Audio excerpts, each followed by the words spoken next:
What is up, everybody? Welcome back to another edition of the NBA Countdown Show. It is Saturday. We've got a nice 5-game slate on tap. I'm Draftcheat, joined today by BobbyGomes and AP Andrew Peterson. Bobby, what's going on, man? Doing well. Nice Saturday, little NBA. AP, how you doing? Sipping on something over there? You know it. Saturday.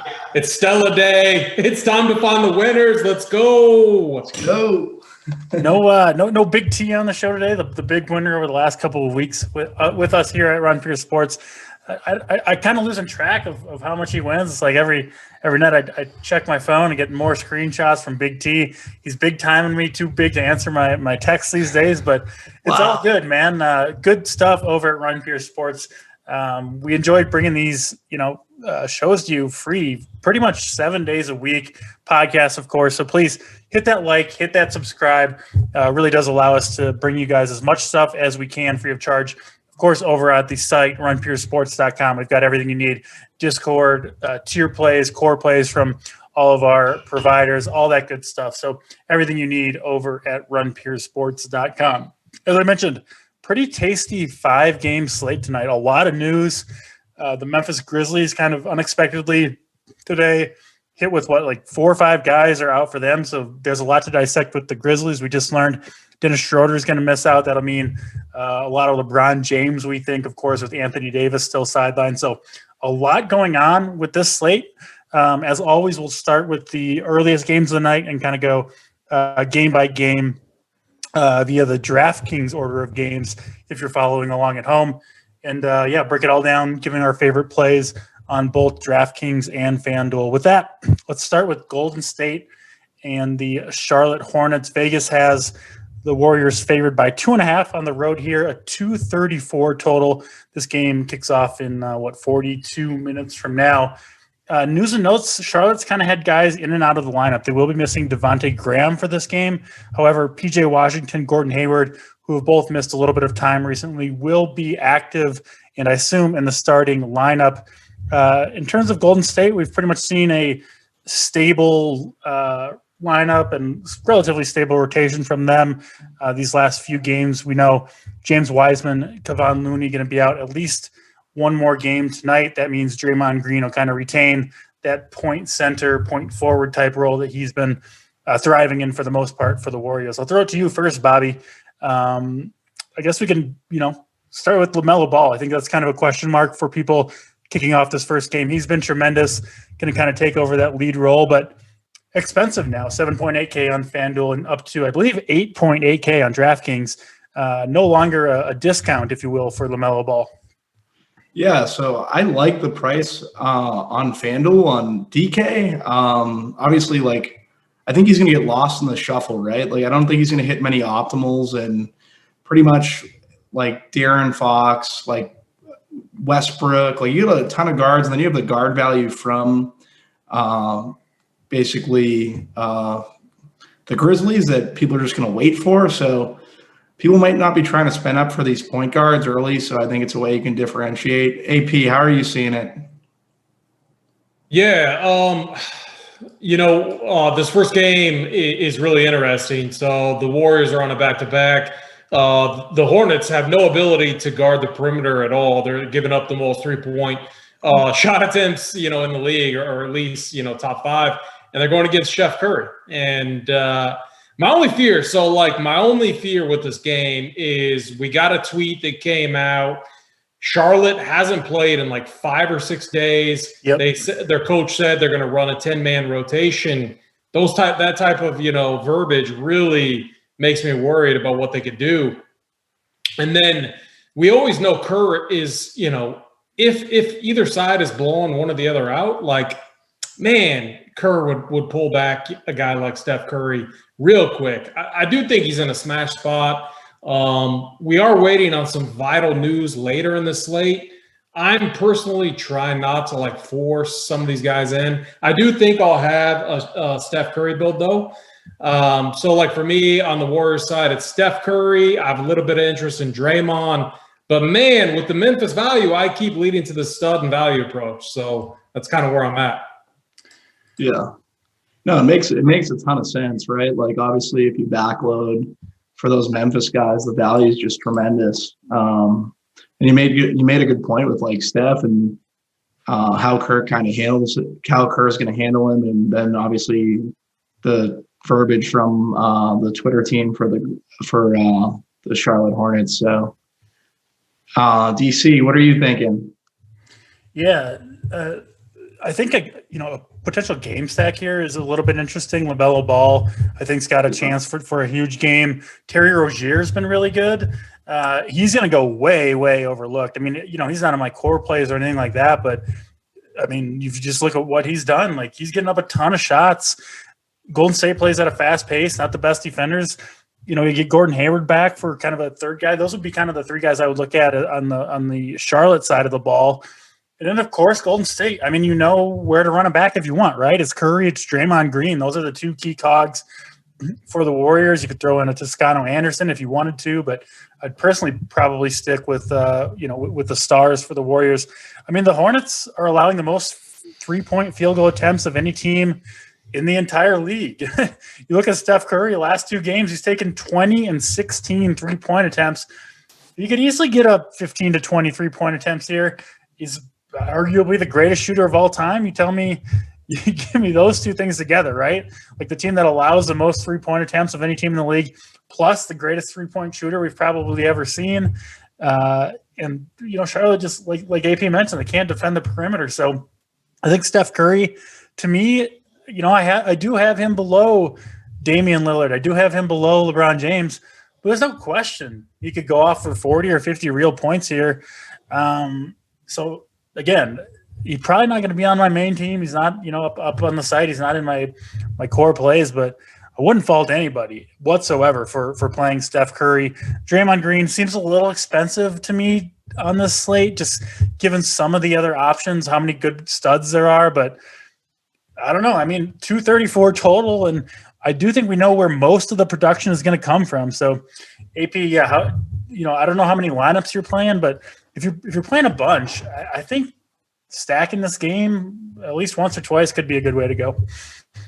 Yeah, I don't know if I can do a full stack. I really think it's Curry. I think Draymond is fine. I'm fading Wiggins. I'm fading Oubre back to back. Look, we got Miami Heat Lakers. They're not on a back to back. I really think Jimmy Butler and LeBron James are going to go at each other. And we got Suns, Grizzlies. They're both on a back. So like, there's games out here that aren't on back to backs where these guys, the prime time, like we're going to see a lot of good stuff there. I think so. I don't want to lie. And then we got news too. We always talk about it every night. We got news on the Kings game. So like, I don't want to full stack this first game only because like the slate could really open up for sure. That makes some sense. So this is the only game that locks at 8 Eastern time. Miami and the Lakers locks half an hour later at 8:30. And then Sacramento and Chicago and Phoenix and Memphis are at 9 Eastern time. And then Washington and Portland kind of on an island at 10 Eastern time. So I think, I don't know if this is true, but it does seem like there's even more news on the weekends at times, on Saturday and Sunday. That could just be anecdotal. Again, I don't actually have the numbers to back that up, but it seems like it.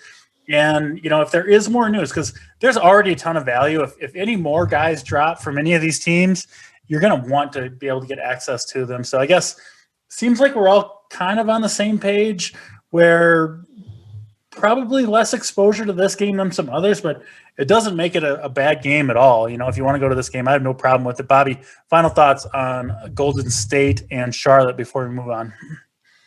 Yeah, so I like the idea of waiting for the Grizz value. I think you guys kind of really broke it down well with saying like the opportunity, if you do play these guys, it's going to be differentiated because the majority are going to like wait, obviously, for value that could be exponential. And like you said, weekend value tends to open up a little bit more. But yeah, game stacking this game if you wanted to get different. I don't hate it. There's obviously pieces here and the total's very high. Yeah, I think you'll see LaMelo Ball pretty high owned on FanDuel, although a lot of good point guard options for sure. But I do think a lot of people are going to be enticed by that 1K discount you get from DraftKings going over to FanDuel with the LaMelo Ball. I have no problem with that. But again, a lot of good options. Let's go to the next game on the night. That's Miami and the LA Lakers. As I mentioned, we did just get news. Dennis Schroeder going to miss this game. Should be kind of the LeBron James show, of course, with Anthony Davis out too.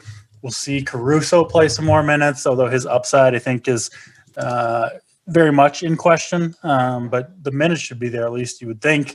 But I think it's going to be a lot of LeBron James here. And then, on the other side of the ball, we kind of know what to expect from Miami at this point. They obviously had kind of that rough start to the season. Jimmy Butler, what he missed, seemed like maybe almost like the whole first month with COVID, but he's been just fantastic since coming back. I think it's 3 straight triple doubles. So, not a huge amount of scoring, almost more scoring than Draymond Green, but kind of a similar role for the Heat where it's just a lot of assists, a lot of peripheral stats. So I like Jimmy Butler, but you're not getting a discount on him anymore. Tyler Hero, for some reason, remains, to me, just really underpriced. He's 6.3K on both sites, and every night you're getting 40 to 45 fantasy points out of him. I really like that. I don't mind Bam Adebayo, especially with Anthony Davis out. So I kind of like the Heat here. I think you'll see the Heat maybe be a little bit low owned. I think people, hesitant to target against the Lakers given the good defensive numbers, but they're not quite the same defensive team, in my opinion, without Anthony Davis. However, you do see a very, very low 208 total in this one, which, again, I think is going to contribute to some low ownership, perhaps rightfully so. Lakers are 3.5-point favorites. We'll throw it to you, AP. What are you seeing between the Lakers and the Heat here?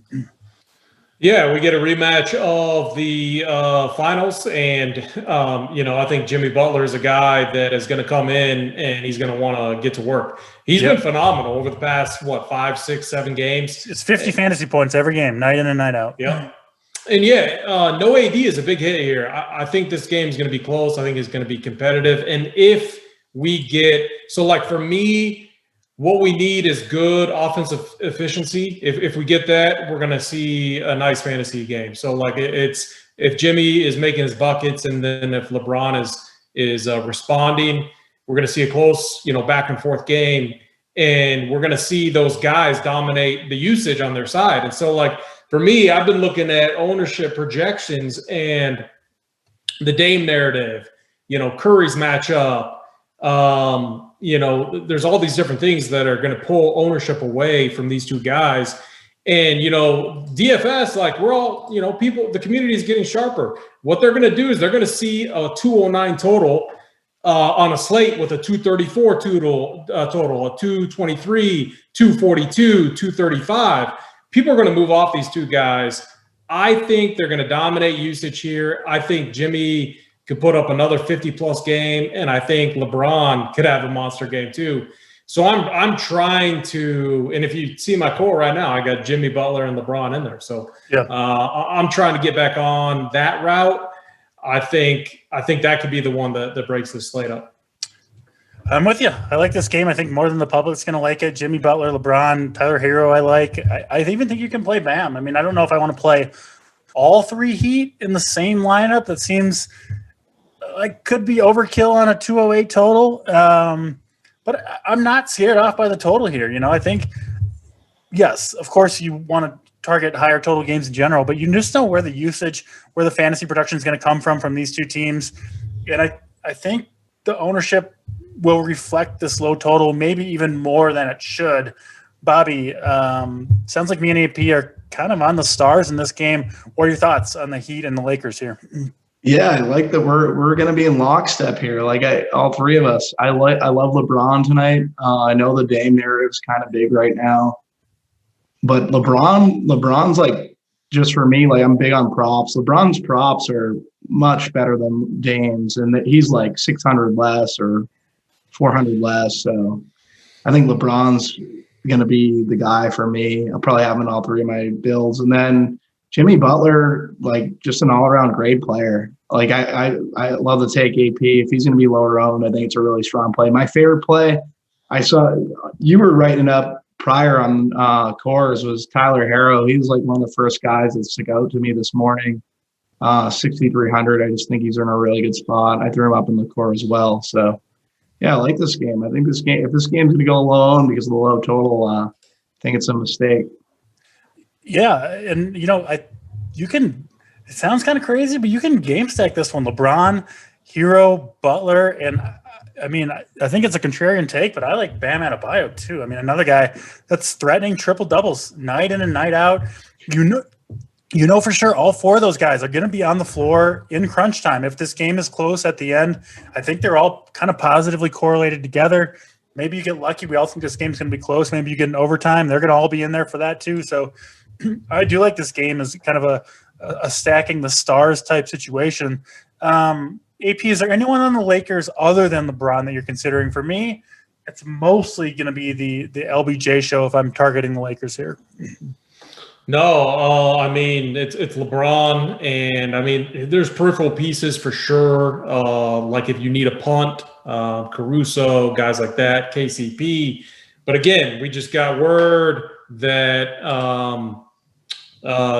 Harrison Barnes is out. So I think that's the only piece of news so far. So like news is going to open up. So like I don't want to lock up some of those spots when we know some of these plays on the Kings side are going to open up too. Yeah, we did just get news, as you mentioned, just dropped. Glenn Robinson and Harrison Barnes, obviously more importantly, Harrison Barnes going to miss for the Kings.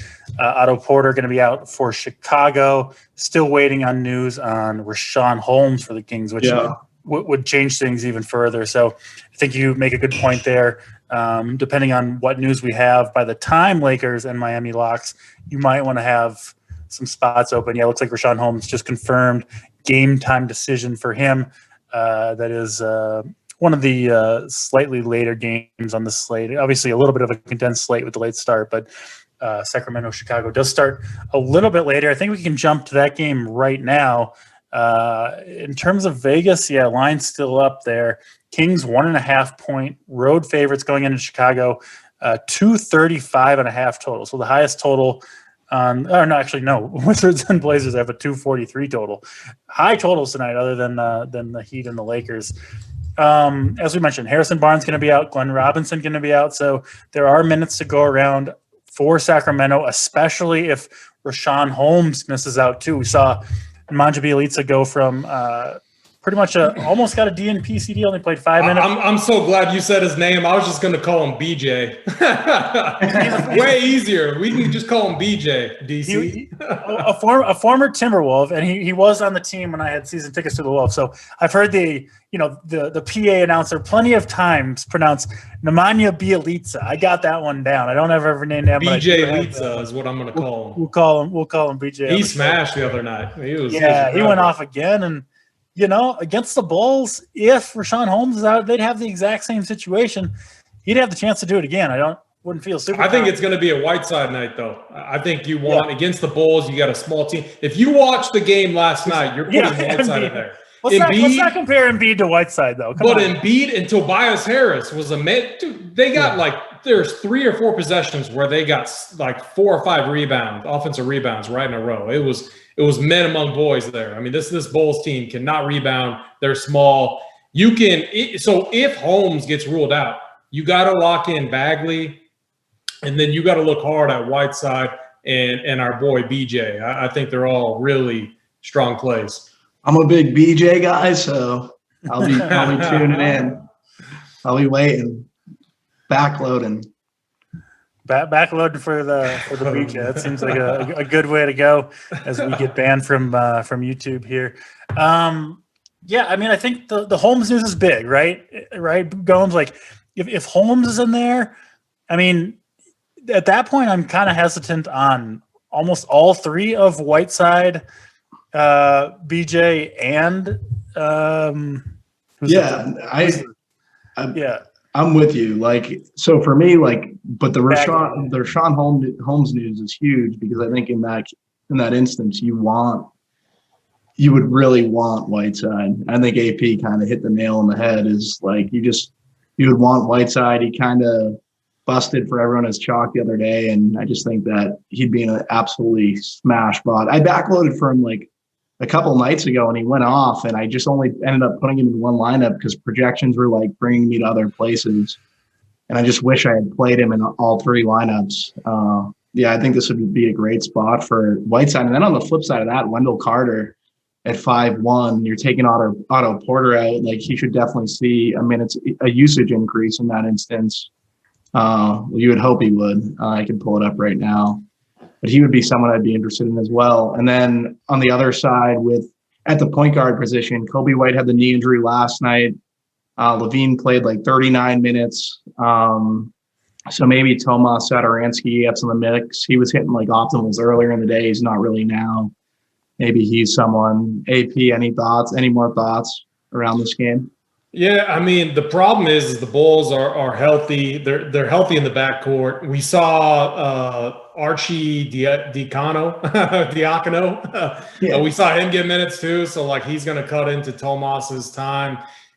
Here's the thing with the Bulls. It's all about Zach LaVine. He was on the court the whole first quarter and the whole third quarter, and he checked back in right around like the 7-minute mark. Like, if he's doing that again, which I think he is, like, he didn't look tired at all.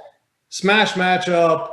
Like, so many of his shots last night were like in and out too. Like, he went like 9 for like 28 or something. He could have easily put up like 50 yesterday. Gosh, I went all in on Levine yesterday. He didn't kill me, but man, he could have smashed.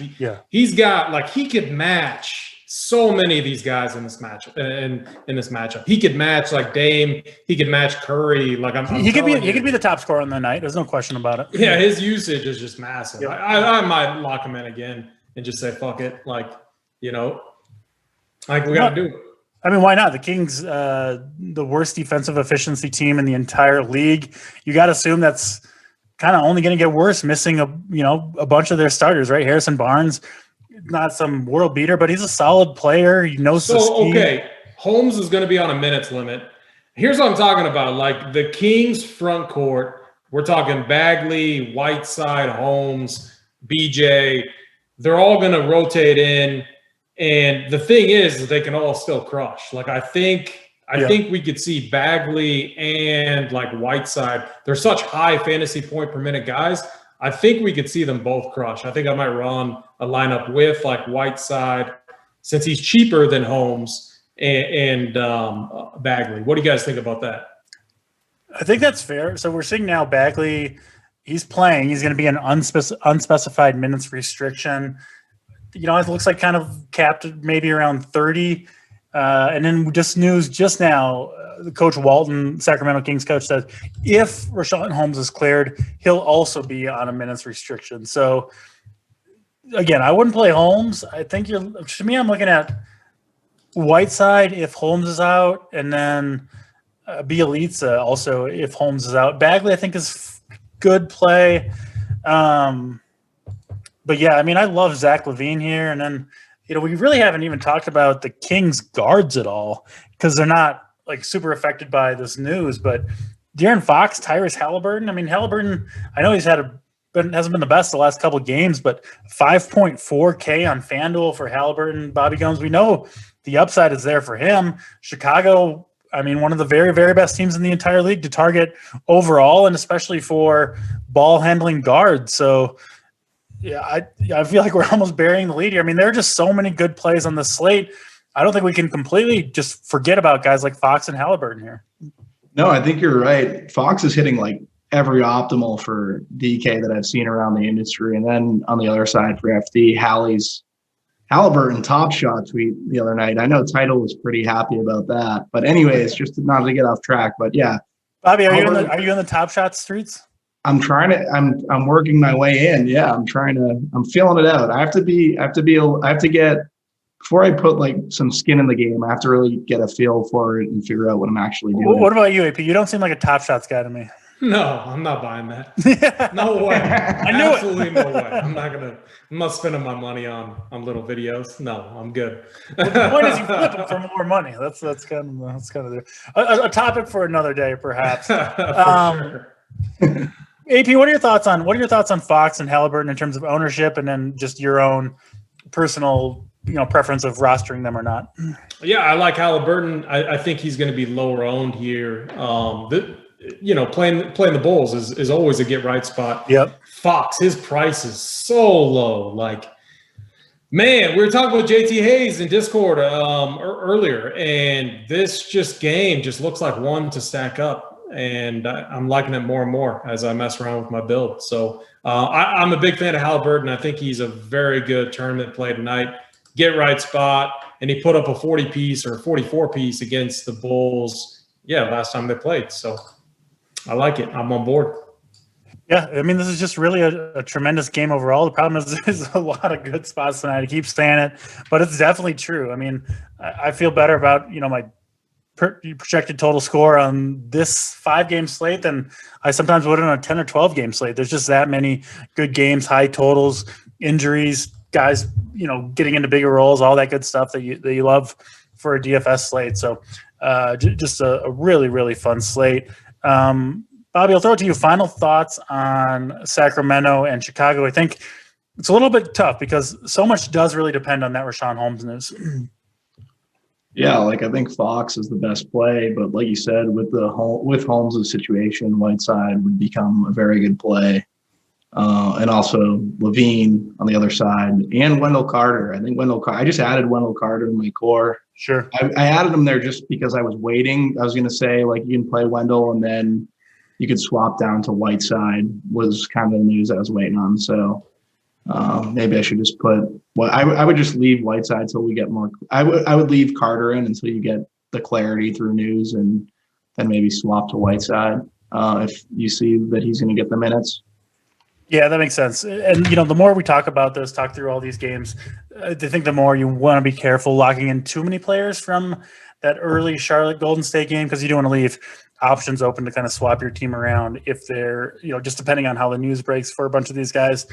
We'll move on to the last 2 games of the night here shortly. Before we do, just a reminder, please hit that subscribe button on our YouTube channel, bringing you free shows pretty much every single day in multiple sports, just a ton of good stuff from runpuresports.com. So help us out. Hit that hit that subscribe so we can keep bringing these to you free of charge. All right, let's move on to what I think, again, on a very good slate, could be the most interesting game to me. That's Memphis and the Phoenix Suns. Tough matchup for Memphis here. Tough matchup for any team going against the Phoenix Suns, who do play good defense. Kind of overachieving. I wouldn't say overachieving, surprising this year. The Suns have been very good.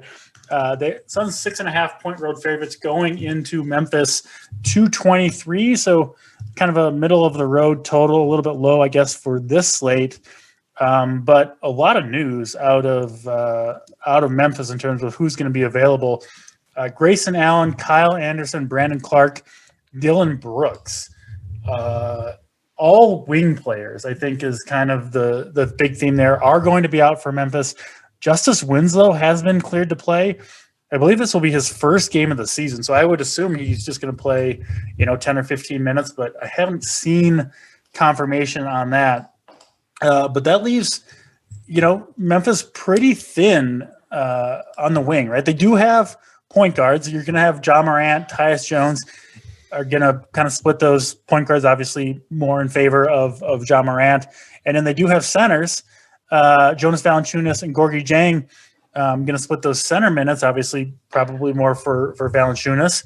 But what's interesting is I don't think you'll see Ja Morant and Tyus Jones on the court at the same time, and I don't think you'll see Valanciunas and Gorgui Dieng on the court at the same time. So the 2 through 4 positions, to me, are where Memphis is very thin, missing all those guys, and that's where I really like the value on this slate. My favorite of the bunch, sorry, I'll just kind of finish my spiel here, is the rookie Desmond Bane, who I expect he might start. I'm not sure. We don't know who's going to start for Memphis, but regardless, I expect 30-plus minutes out of him. I like DeAnthony Melton. He's 3,800 on FanDuel, 4,800 on DraftKings. I like him on both sides, a very good point-per-minute player. Xavier Tillman, I think will probably start at the 4 here. He's got to play big minutes. I think he's 3,400 on DraftKings, 4,100 on FanDuel. And then, I'm even considering John Conchar, who you might not have heard of him. He got a DNP last game, but, man, I think he's going to, again, a little bit risky, but 3,200 on DraftKings, and I think he's got a chance for 20, 25 minutes here, although the return of Justice Winslow does worry me a little bit. So I am right now very heavy on these Memphis wing guys.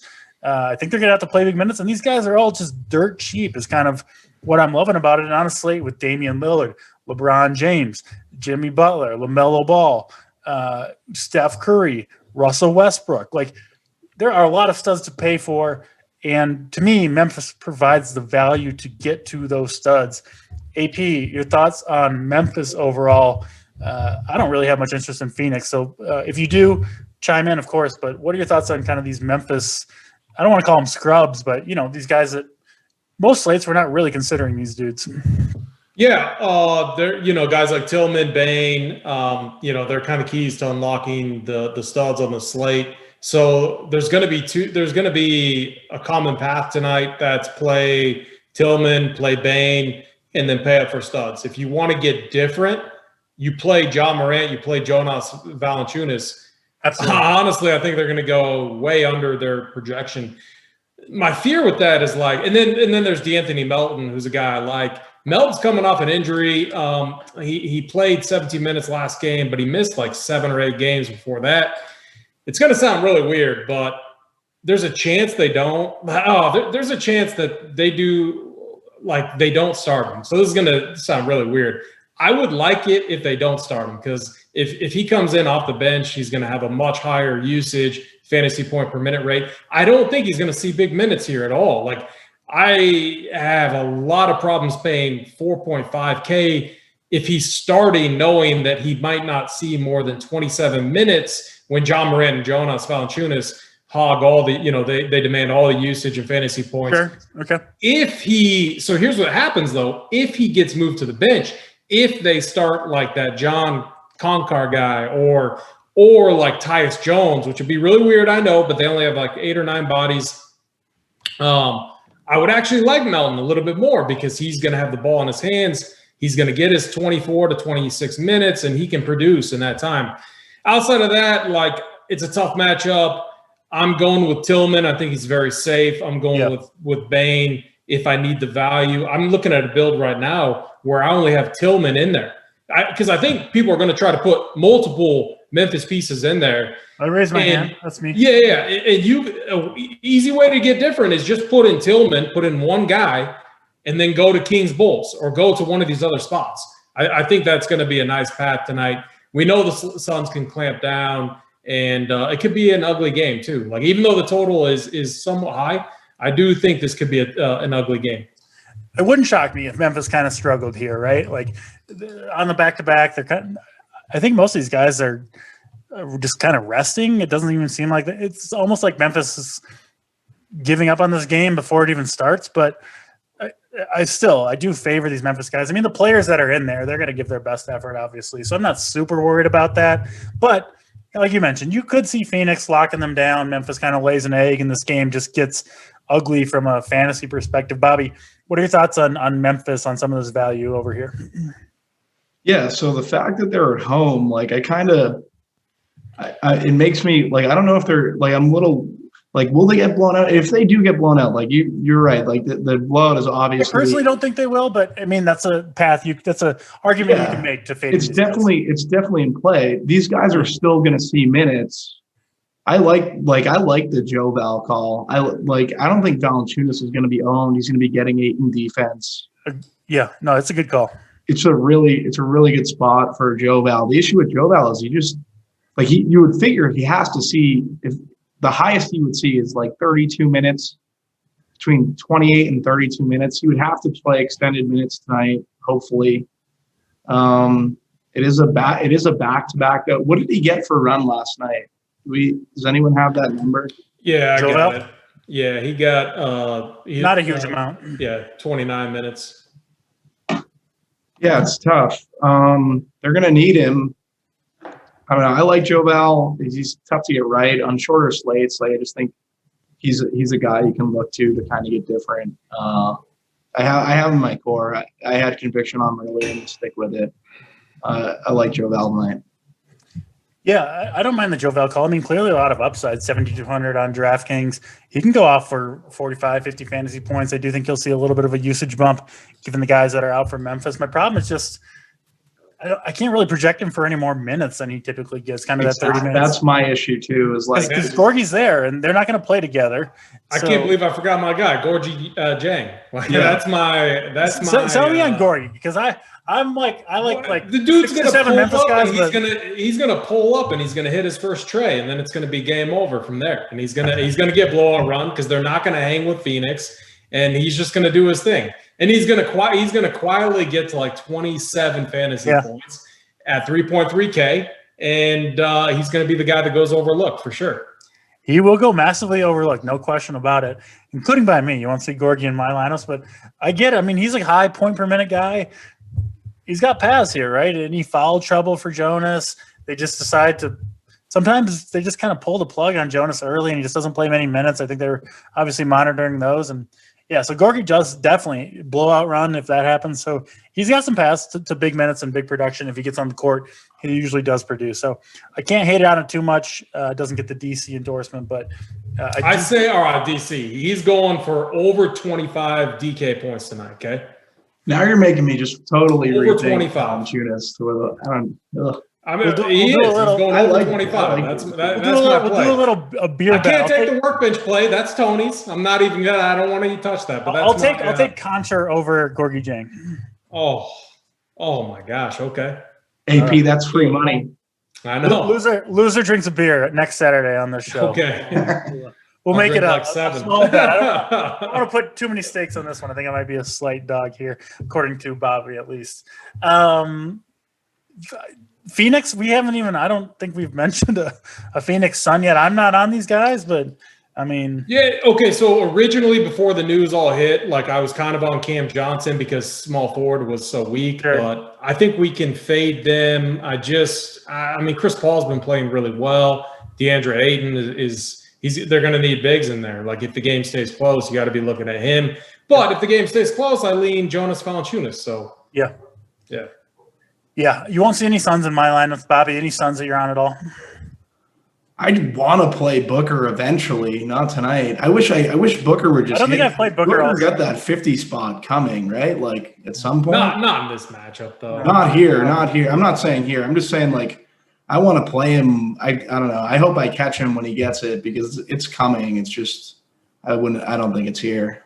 Yeah, I wouldn't do it here. But if you're looking for a dude with low ownership, he's just been. He's just not the. He's playing with Chris Paul. Chris Paul, I mean, is still a better player than him. It's just a fact of life. Chris Paul's got the ball all in his hands all the time. Suns are playing awesome. You know, we saw the Suns weren't good when Devin Booker was the star. They're good now when it's Chris Paul. Imagine how old, like Chris Paul, like this, like he's just an elite. I don't think he gets the credit for being like underrated. He's elite point guard. Yeah, some tough playoff runs, bad luck, but man, dude's been getting it done for. I think this is his 16th year in the league. Chris Paul, he's been phenomenal this season. the Bush Muncher play of the day, Gorgie Jang. There we go. Steven Burnett. I love that. Let's go. I like. We better get to this late game, this night hammer. I mean, it's an easy game to break down because it's Dame time, right, guys? Yeah, we got 5-6 minutes before lock here, so we'll get to Washington and Portland. One of the highest totals we've seen this year, frankly, a 243 total between the Blazers and the Wizards. Blazers 4.5-point favorites. You know the drill with the Blazers at this point. With CJ McCollum out, with Yusuf Nurkic out, it's the Dame Lillard show. Snubbed from the All-Star starter game. Seems like he's got maybe like a little bit of a rivalry with Westbrook and Bradley Beal. He's at home here. Dame. Is he the most expensive player on the slate on DraftKings? Yeah. I think he is. Yep. 10.6K, 9.9 on FanDuel. Washington can't defend. They can't defend the pick and roll. I love Dame here. Bobby, you mentioned you kind of favor LeBron. A little bit hard to play both. You certainly can do it. But yeah, you mentioned the props for Dame maybe aren't as high as they are for LeBron. Yeah, it's just this 0.3. Like Dame's for what's Dame? 10.6 on DK? Yep. 10.7. Yeah, he's 400. He's 400 more in LeBron's props. Or LeBron's like that would be like the tiebreaker for me. I just think projections overall are just projections. Props kind of give you like a baseline of, or just like a spot where you can kind of basically put them to just for like a number. I just like LeBron's props better. I think he's getting a better number pretty much everywhere, and he's cheaper. Yeah, I certainly like both guys. I think Dame's going to go off here, frankly. I'm buying the narrative to some extent. Not that he really needs one. The matchup's perfect, and he's just been phenomenal. So, yeah, go ahead. Let me just say one thing, roster construction-wise, if you're playing on FanDuel, I do think Gorgie Jang is really interesting. You can fit all of those guys in. You can fit Curry, you can fit Dame, you can fit Levine, you can fit Jimmy Butler. Like, it frees up everything on FanDuel. Just trying to be, really transparent for the people. That's the route I went with. I think it's going to smash. But my take on this game, it's real simple. The Wizards' rotations are trash right now. When Westbrook and Beal are on the court at the same time on a slate with multiple studs, we can fade them very easily. And the Blazers, look, their rotations aren't like it's kind of matchup dependent. It's how these guys are playing. Like, we'll see Simons play 28 minutes one game, then like 18 the next. It's all about Damian Lillard. So for me, this was by far the easiest game to break down. If you're playing it, it's a Dame Lillard hammered game. I think maybe you could punt if you needed like a cheap punt. You could play that Denny guy off the bench. When he's in there, he's definitely productive. It's just, man, the Wizards' rotations are weird. Bertans was starting for a while. Now it looks like, potentially Alex Len could start with Bertans off the bench. They're just changing everything up. So, yeah, I think it's Dame and move on or stack the earlier games. 243 total. We got one play on it on the 5 games. I like this game a little bit more, frankly. I'm definitely in on Dame. I like Enes Kanter. Harry Giles out. He's really the only significant new, or not even new injury. He's been out a few games. But these teams they're gonna go small. All right, so like DC, hear me out. Like I'm telling you, the Wizards have just been so frustrating, and same with the Blazers. Terry Stotts can easily take this team small, and that's why I could see the game go over. Yet I could see a scenario where we only see a few players hit value here. As crazy as it sounds, I mean, I'm not really hating on it. I mean, I think my main lineup has just 1 or 2 players from this game, Dame Lillard and then Enes Kanter. I do like him on both sides as well, but I would love to see Kanter smash. He hasn't killed us in so long. We haven't seen a ceiling game from him forever. It's crazy. He's risky, but man, if he gets 32 minutes here, like, I think you could be looking at 50 fantasy points from Enes Kanter dominating on the board. If he gets going early and he's on the offensive boards, like, we've seen it from Kanter in random matchups. This is a good one. Again, they could take him off the court and go small. We just don't know, right? He's riskier than some of the other plays we're talking about. Yep. But if he's out there, if he's playing well, if you knew Kanter was going to get 32 minutes, you probably think he's getting like 45 plus 50 fantasy points at least. So I do like him, especially for tournaments. A little bit risky for cash games, but I think we are mostly talking GPPs here. Bobby, we'll give you the last word on Washington and Portland as we get closer to lock here, and then we'll get on out of here. Yeah, so I think like AP said, it's the Dame Lillard show. Like, just 10. What's Westbrook's 10K and Beal's 9.9? I know Beal's had some pretty good games versus this Trailblazers team, but it was last year with Wall out. And now you're adding Westbrook to the mix, who just huns it up as much as possible. It would pretty much be Dame. I like the Kanter call too, DC. I think Kanter's a good play. They could go small, you're right, AP, but I still blame Kanter with Giles out. You'd probably have to see a couple more minutes, so I don't mind him either. Awesome slate, and we are coming up toward lock right now, so we will get out of here. I will be back tomorrow, an hour earlier than today. I'll be on with Titletown, breaking down Sunday slate. A lot of baseball content from me, especially on the podcast. Check out the podcast feed at Run Pure Sports coming out this week, as we are just over a month away from baseball. So just awesome stuff over at Run Pure. Okay, so hold on. So we got a old school shotgun a beer, Gorgie Jang against Konkar. Is that what his name is? That is the bet. We will shotgun a beer. Shotgun a beer right now. I mean, I've already won. Your guy's name's Konkar.